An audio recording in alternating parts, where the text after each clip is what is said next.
பழங்களின் நன்மைகள். ஒரு அழகான மாந்தோட்டம் இருந்துச்சு. அதில் நிறைய அணில்கள் வாழ்ந்துக்கிட்டு இருந்துச்சு.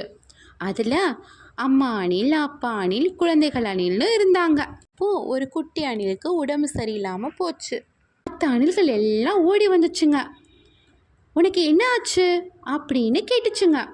அதுக்கு அந்த உடம்பு சரியில்லாத குட்டி அணில் சொன்னிச்சு, நான் இப்போ சரியாகவே சாப்பிட்றதில்ல அப்படின்னு. இதை தெரிஞ்சுக்கிட்டு அங்கே வந்த அப்பா அணில் அந்த குட்டி அணில்கிட்ட கேட்டுச்சு, உன்னைய நான் நல்லா சாப்பிட சொன்னேன்ல, ஏன் இப்படி சரியாக சாப்பிடாம இருந்து உடம்பை கெடுத்துக்கிறேன்? இந்த தோட்டத்தில் இப்போ மாம்பழ சீசன் தானே, மாம்பழம் எவ்வளோ காய்ச்சிருக்கு, ஆனால் நீ இப்படி சாப்பிடாம இருந்து உடம்பை கெடுத்துக்கிட்டியே அப்படின்னு சொன்னுச்சு. இதை சுற்றி இருந்த மற்ற அணில் எல்லாம் கேட்டு, மாம்பழம் சாப்பிட்டா அவ்வளோ நல்லதா அப்படின்னு கேட்டுச்சுங்க. அதோட நன்மைகள் பற்றி கொஞ்சம் எங்களுக்கும் சொல்லுங்களேன், நாங்களும் தெரிஞ்சுக்கிறோம் அப்படின்னு சொன்னிச்சுங்க.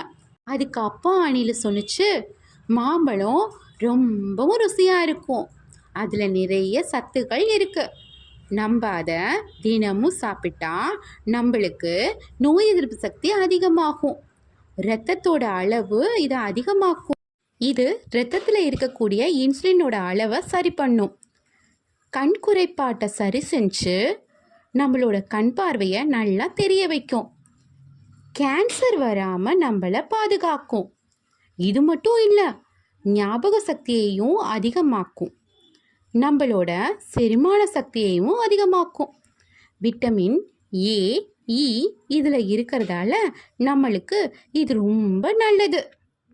இந்த மாம்பழத்தில் நார்ச்சத்துக்கள் அதிகமாக இருக்குது.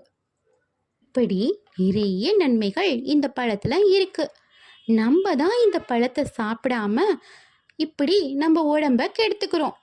சரி, இனிமே இப்படி இருக்காம இந்த மாம்பழத்தை நல்லா சாப்பிட்டு உடம்பை ஆரோக்கியமாக வச்சுக்கோங்க அப்படின்னு அப்பா அணில் மற்ற எல்லா அணில்கள்கிட்டையும் சொன்னுச்சு. இதனால தான் மாம்பழத்தை வேணான்னு சொல்லாமல் நம்ம சாப்பிடணும்.